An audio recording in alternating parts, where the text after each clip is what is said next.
That park bench in your neighborhood with the metal armrest bolted right in the middle.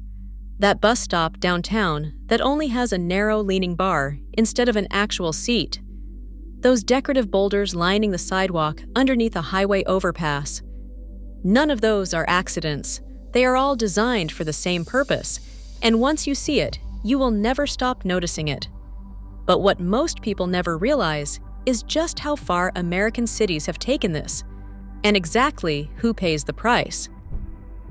What you are looking at on sidewalks and in public parks across the United States is called hostile architecture. Some people call it defensive design. Others call it exclusionary design. But the name does not matter because the purpose is always the same. It is a strategy where city planners and architects deliberately design public spaces to prevent certain people from using them. And by certain people, they almost always mean people who are homeless. You have already seen it. You just did not know what you were looking at. That armrest in the middle of the park bench exists for one reason: to make it physically impossible for a human being to lie down and sleep. The boulders under the overpass are not landscaping. They were placed there specifically to prevent anyone from setting up a tent in the one dry, sheltered spot available. The leaning bar at the bus stop was designed so that nobody, not a tired commuter, not an elderly woman with sore knees, and certainly not a person without a home, can rest there for more than a few minutes. And the designs go far beyond park benches and concrete boulders in American cities. Start with the passive designs. In Philadelphia, the area surrounding the Museum of Art is ringed with benches that have long metal bars separating every seat, making it impossible for any person to stretch out and rest. In Portland, Oregon, planter boxes and decorative barriers now line the sidewalks in areas where homeless people previously camped. In San Francisco, residents in one neighborhood placed 24 large boulders along the sidewalk to block homeless encampments. The boulders were eventually removed after public pressure, but the impulse behind them never went away. Another San Francisco neighborhood tried the same thing shortly after, this time with massive steel planter bins placed along the curb. The city called it beautification. The people who had been living on those sidewalks called it exactly what it was. But some cities got more aggressive than boulders and planters. In New York City, the famous Strand bookstore installed sprinklers into its iconic awning that would spray water directly onto anyone trying to sleep underneath it. In Los Angeles, a neighborhood near Skid Row had park sprinklers activated during the night, specifically to soak anyone who tried to sleep on the grass. In Seattle, the Department of Transportation installed bike racks underneath a highway overpass. Nobody needed bike parking in that location. The local news outlet, The Urbanist, pointed out that the way the racks were positioned was specifically designed to make it impossible for anyone to set up a tent underneath that bridge. And then there are the designs that are genuinely difficult to spot unless you know what to look for. Windowsills on ground floor buildings in cities across the country are deliberately angled or sloped so nobody can sit on them. Gaps are intentionally cut into store awnings so that rain pours through onto anyone trying to shelter underneath. Metal fences have been welded around warm air vents on city sidewalks, vents that used to be the only source of heat for people sleeping on the streets during winter.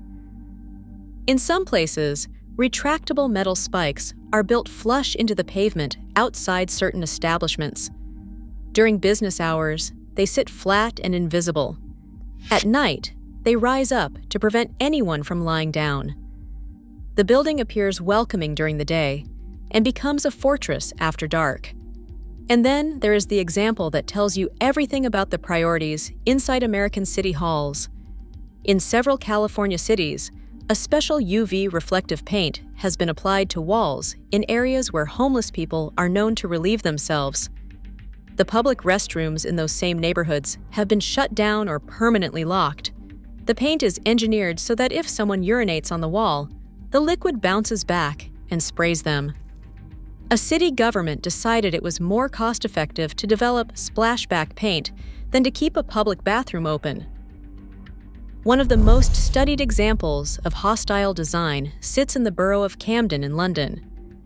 In 2012, the local council commissioned a 2-ton concrete bench that became a case study in exclusionary engineering. The surface is ridged and sloped, so no one can sit on it for long, let alone sleep. There are no flat surfaces anywhere on it. The material is completely crevice-free, so that people cannot stash personal belongings in or around it. Water runs off it instantly, so it can be power washed clean. The designers were quite open about its purpose, and city planners across the world took notes. In 2014, photographs of metal spikes drilled into a London sidewalk outside a luxury apartment building went viral on the internet. The spikes covered every inch of flat concrete where a person might try to lie down. They looked like something designed to keep pigeons off a rooftop, but they were built to keep out people. The backlash was fierce. Protesters poured concrete over the spikes. Even the former Prime Minister of the United Kingdom called them stupid. The spikes were eventually removed, but the philosophy behind them was never unique. It goes back over a century. In the early to mid-20th century, an architect and city planner named Robert Moses designed a section of the Southern State Parkway on Long Island, New York. He built the overpasses along that highway with deliberately low clearances. The bridges were too low for public buses to pass underneath them. And that was entirely the point. People who owned cars could drive to the beaches and parks on Long Island without any trouble. But people who relied on public buses, who were overwhelmingly low income and predominantly black, could not get through. The concrete and steel did the work of racial and economic segregation without anyone having to say a word. The infrastructure itself became the gate. Dr. Owen Clayton, a senior lecturer at the University of Lincoln, who has studied the history of American homelessness extensively, has pointed out that hostile architecture dates all the way back to the early 1800s. The specific tools change, but the underlying philosophy stays constant. Cities are designed to serve consumers and shoppers. Unhoused people are treated as obstacles to the commercial experience. And when you look at who is disproportionately homeless in America today, the connection between Robert Moses and modern bench dividers becomes impossible to ignore. Black Americans represent about 12% of the total United States population, but account for nearly 32% of all people experiencing homelessness in 2024. The architecture of exclusion has always hit the same communities hardest. So let's talk about the numbers, because they matter. According to the Department of Housing and Urban Development, 771,480 people were experiencing homelessness on a single night in January 2024.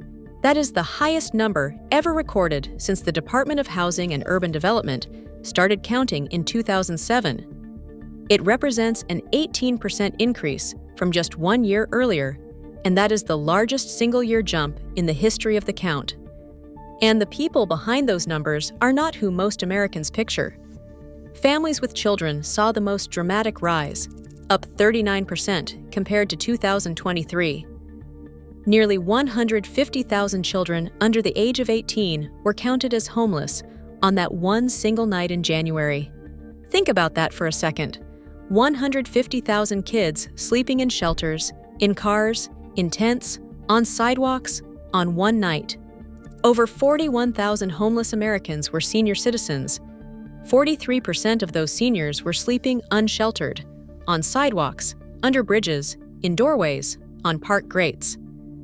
And the hostile architecture we have been talking about, the fenced-off heat vents, the nighttime sprinklers, the boulders placed under highway overpasses, all of it was specifically designed to take away the few remaining sources of warmth and shelter those seniors had left. The chronic homeless population also hit a record, with over 152,000 individuals meeting the Department of Housing and Urban Development's definition of long-term, persistent homelessness. California alone accounted for 187,000 people, nearly a quarter of the national total. New York followed at 158,000.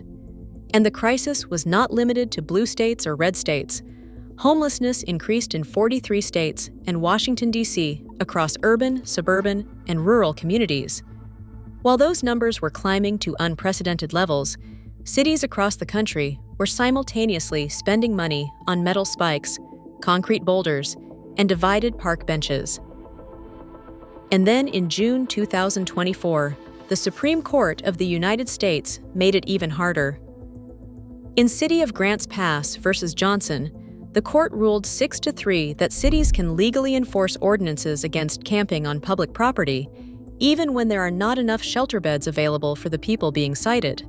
Grants Pass, Oregon, a small city of about 38,000 people with an estimated 600 homeless residents, had passed ordinances banning sleeping on sidewalks, camping on public property, and overnight parking in city parks.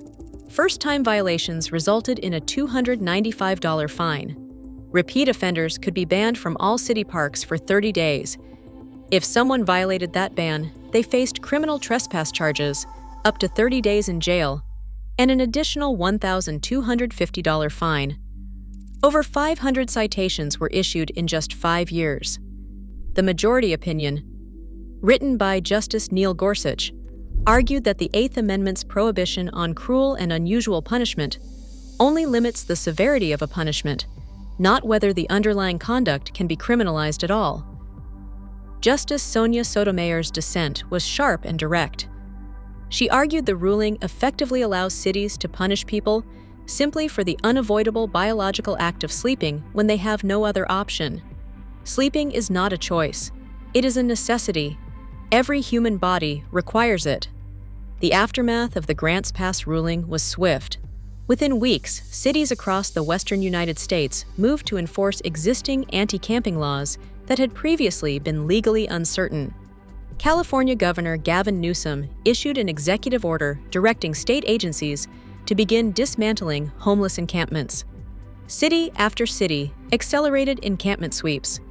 People's tents, blankets, sleeping bags, medications, identification documents, and personal belongings were confiscated and often destroyed during those sweeps. For a person who has already lost everything, losing the few possessions they managed to hold onto, a winter coat, a photo of their children, a prescription for insulin, is devastating beyond what most of us can imagine.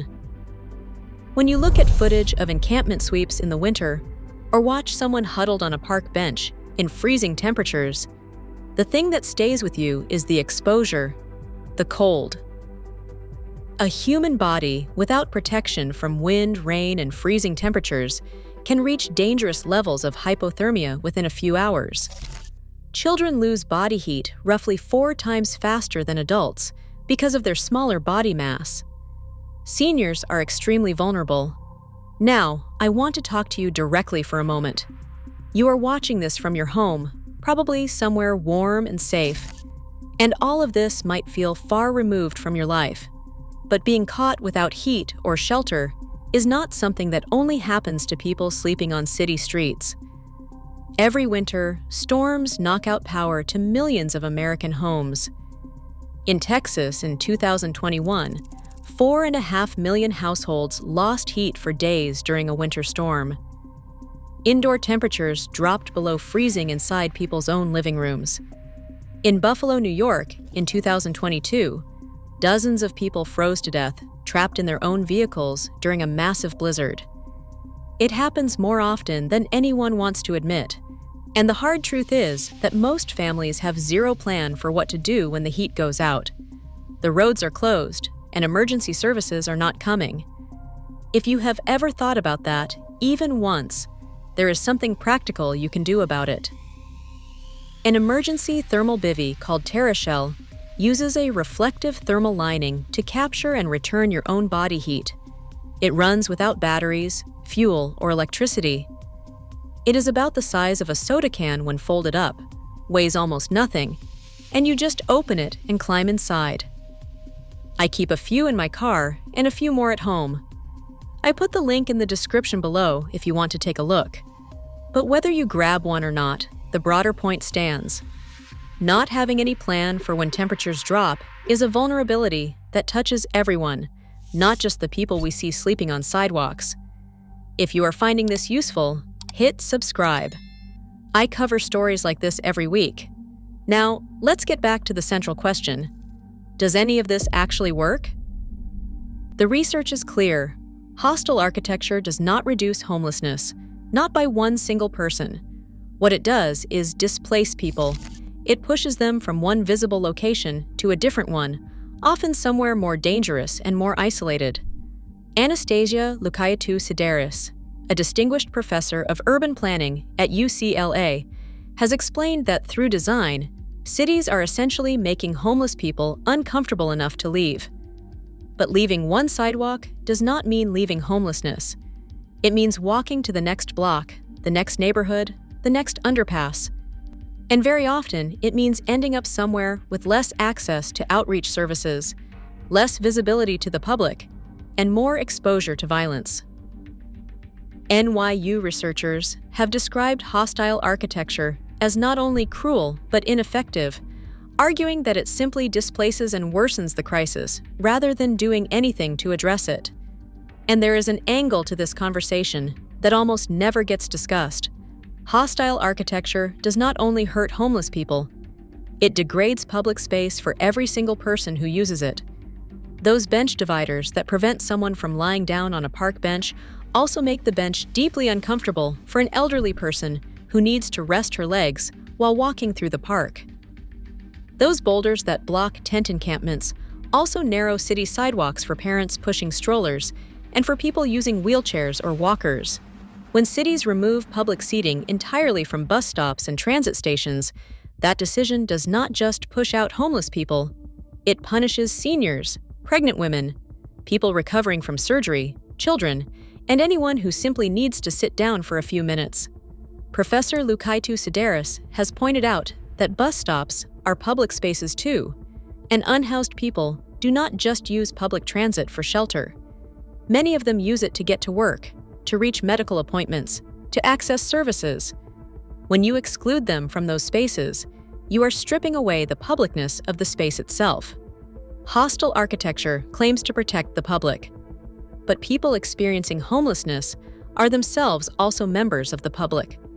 That is the part that always gets lost. There are places getting it right, and the proof that alternatives exist makes the spikes and boulders look even worse by comparison. Veteran homelessness has consistently decreased over the past 10 years in the United States. From 2023 to 2024, veteran homelessness dropped 8% and reached the lowest number ever recorded. That did not happen because cities installed more metal spikes on sidewalks. It happened because the federal government decided it was a priority, funded permanent supportive housing programs, and paired stable housing with wraparound services like job training and mental health care. They treated homeless veterans as people who needed help, not as problems to be designed out of sight. The distinction between veterans and the rest of the homeless population comes down to one thing: political will. When the government decided veterans mattered enough to fund real solutions, homelessness among veterans went down. The same approach would work for everyone else.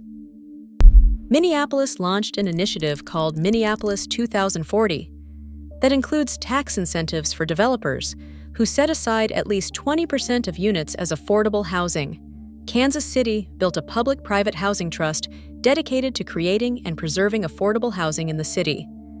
In Connecticut, a state lawmaker introduced a bill that would ban hostile architecture altogether in public spaces. And advocates in cities across the country have organized their own forms of resistance, removing armrests from park benches and covering anti-homeless spikes with cushions and mattresses. Kathy Jennings, who runs a street newspaper in Nashville called The Contributor, has said something that sticks with you once you hear it. She said that hostile architecture sends the message that people who sleep outside are not part of the community, are not our neighbors, and that it is acceptable to push them out of sight entirely. When you frame it that way, the park bench with the metal dividers is not a design choice. It is a statement of values. When Grants Pass was being argued before the Supreme Court, Justice Sotomir raised a question that nobody on the other side had a clean answer for. If every public surface in a city is designed so that no one can lie down, and the law says you can be fined or jailed for sleeping outside, and there are not enough shelter beds for everyone who needs one, where exactly is a person supposed to go? Where do you want them to exist? Nobody in that courtroom answered her. Cities are very deliberately designed. Every bench, every boulder, every sloped windowsill, every fenced-off heat vent on a city sidewalk is a conscious choice that somebody made. And those choices tell you exactly who a city believes is welcome and who it believes is not. The spikes on that London sidewalk were ripped out because people saw them and reacted with outrage. Public pressure actually worked, but it only worked because people recognized what they were looking at. The bench dividers in your local park, the boulders underneath the highway near your home, the bus stop that used to have a seat and now only has a leaning bar. Those are still there, doing their job quietly, because most people still do not know what they are looking at. You do now. Once you see hostile architecture, you will never stop noticing it. Hit subscribe so you do not miss next week's video. And if you want to see how American cities are quietly privatizing public spaces in ways that go far beyond park benches, that video is on screen now.